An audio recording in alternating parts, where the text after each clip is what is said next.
canceling hearings. They said, well, we're gonna get this done by Memorial Day. That ain't happening either. And it's because the American people view these Republican policies as dangerous and harmful. And Republicans haven't figured out how to break away from being a rubber stamp to Trump's extreme agenda. And that's why we're seeing this level of paralysis. Thank you, Mr. Leader. There's been some preliminary discussions about some carve-outs for small businesses, for farmers, as it relates to the tariffs, the economic impact of the tariffs. Do House Democrats support some sort of relief, some sort of emergency assistance? Should it come to that based on how the economy is moving towards recession because of these Trump tariffs?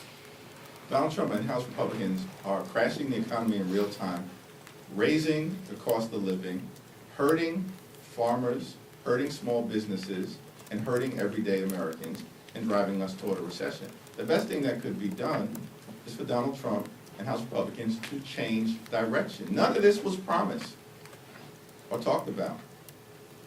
I think we were promised, what, a golden age in the United States of America? Not a recession, but that's what Republicans are bringing about. So yes, we're going to continue to stand up for our farmers, but the farmers also need relief from the reckless approach to the economy that is actively hurting them and the American people. Thanks. Thank you, Leader. We hear a lot from Republicans who would like for Democrats to keep talking about the immigration issue because they feel this is an issue that the majority of Americans are on their side with. Do you think Democrats have learned anything from the previous election cycle on this issue? Poll after poll after poll now actually has Donald Trump underwater on the immigration issue. Thank you, Leader. We've seen a lot of people like President Biden, Jill Biden, Kamala Harris coming back out and speaking on behalf of Democrats on a variety of issues. Do you think this is a good thing that they're coming back and still being involved in politics, and do you want to see more from them, and what would you like to see more of in the future? Well, Joe Biden and Jill Biden and Kamala Harris, as they've indicated, they're still citizens. They still care about this country, and if they have something to say, they're going to say it. As House Democrats, we're going to continue to keep our focus on the economy, on driving down the high cost of living, on protecting and strengthening Medicare, Medicaid, and Social Security, and saving these important parts of the fabric of America from reckless Republican attacks. Thank you, Leader. Two of your more honorable members are now running for Senate, Congresswoman Angie Craig and Congressman Chris Pappas. And I know that Cook Political Report moved Angie Craig's district more in favor of Republicans. Do you see this as a potential liability for Democrats next year, especially given the slim margins and you guys needing to flip the House? We're going to hold both seats. President Trump attacked a member of your caucus over the weekend, Jasmine Crockett. Do you intend to seek increased protections or security for members of your caucus who are facing threats? I didn't see President Trump's attacks. I haven't had an opportunity to talk to Jasmine, but of course we'll make sure that she has all the protection, both locally and in Washington, D.C., that she needs. Do you and Senator Booker have anything else planned or moving forward? Anything we should be looking forward to on that? To the extent we do, we'll announce that at a time and date of our choosing. Leader Jeffries, how do you feel about the Senate stablecoin bill, the Genius Act? Haven't had an opportunity to take a look at it. Do you favor giving that industry, a more favorable regulatory regime than what they've got now? I think the current situation where there is no regulation will become increasingly untenable. But I think whatever happens, it's got to be done in a bipartisan way, which is what, as I understand it, the Democratic senators are trying to achieve. Last question.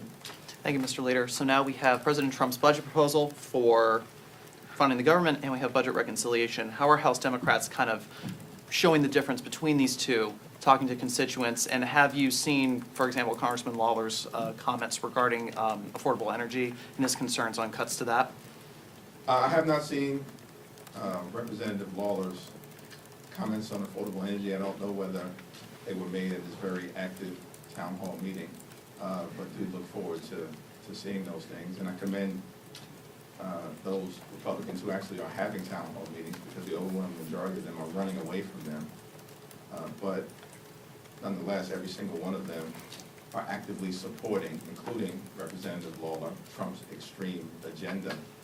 And it's all part of the same thing, right? The budget, the reconciliation, the appropriations process, it's all part of an extreme Republican agenda that they are trying to jam down the throats of the American people without engaging in any effort to solve problems on behalf of hardworking American taxpayers in a bipartisan manner. And the American people are seeing the extremism, rejecting it. It is deeply unpopular. It's why Donald Trump is underwater in terms of his approval ratings, and that has happened in record time. And it's also why every single generic ballot, including, most recently, Fox News, has had Democrats up in Fox News by 7 points.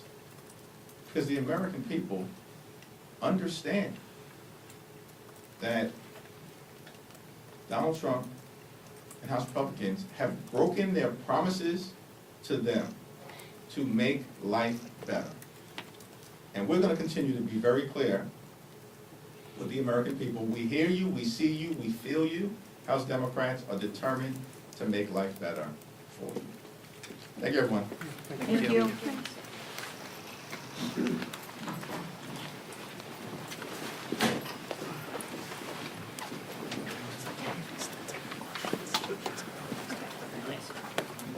I mean, yeah, that's fair. That's fair.